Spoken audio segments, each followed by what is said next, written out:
Hi friends, welcome to my channel.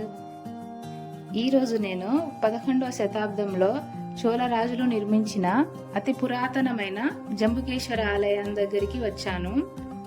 ఈ ఆలయం ఎక్కడుంది, ఎలా వెళ్ళాలి, ఈ ఆలయ దర్శన సమయాలు మరియు జంబుకేశ్వర ఆలయ స్థల పురాణం గురించి ఇప్పుడు మనం ఫుల్ వీడియోలో తెలుసుకుందాం. శ్రీ రంగనాథ స్వామి ఆలయం నుండి 2 కిలోమీటర్ల దూరంలో కావేరీ నది ఒడ్డున ఈ ఆలయం నిర్మించబడి ఉంది. మీరు ఎప్పుడైనా రంగనాథ స్వామి వారి ఆలయానికి వస్తే జంబుకేశ్వర ఆలయానికి వచ్చి జలలింగంగా వెలిసిన శివయ్యని దర్శించుకోండి.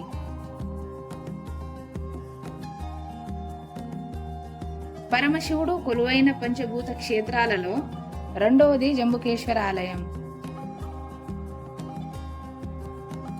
ఇక్కడ స్వామి మనకు జలలింగ రూపంలో దర్శనమిస్తారండి. ఈ ఆలయం తమిళనాడు రాష్ట్రంలోని తిరుచిరాపల్లిలో ఉంది.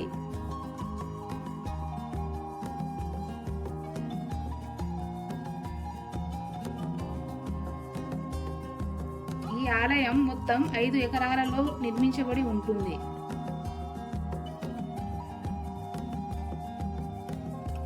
ఇందులో 5 ప్రాకారాలు, 7 గోపురాలు ఉంటాయండి.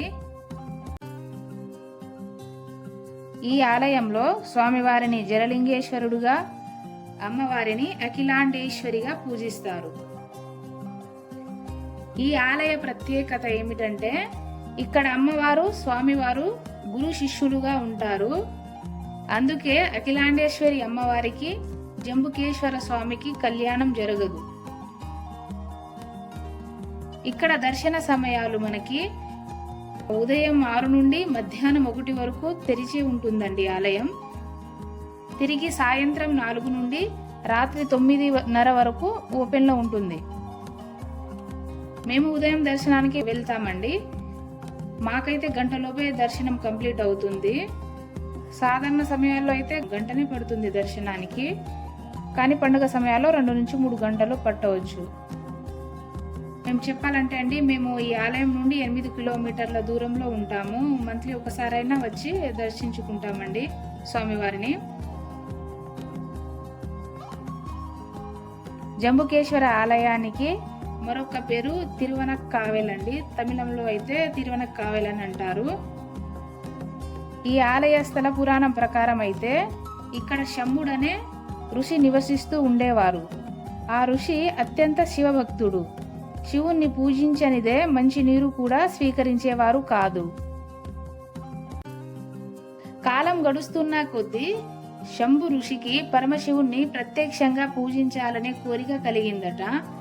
ఈ కోరిక మేరకు శంభు ఋషి కఠినమైన తపస్సు చేశారట.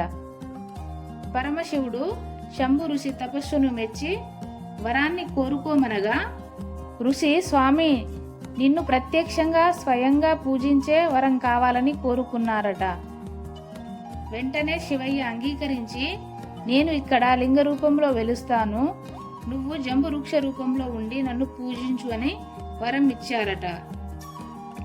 ఇప్పటికీ అండి ఈ ఆలయ ప్రాంగణంలో ఉన్న జంబు వృక్షాన్ని శంభుడుగా భక్తులు భావించి పూజలు చేస్తారు. ఈ ఆలయంలో దర్శనం చేసుకునేటప్పుడు మనం ఒక అద్భుతాన్ని అయితే చూడొచ్చండి.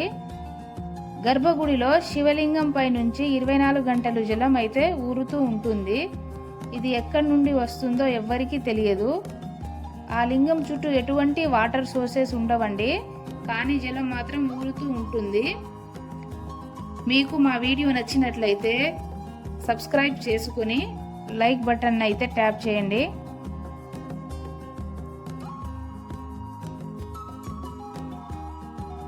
Thank you to all.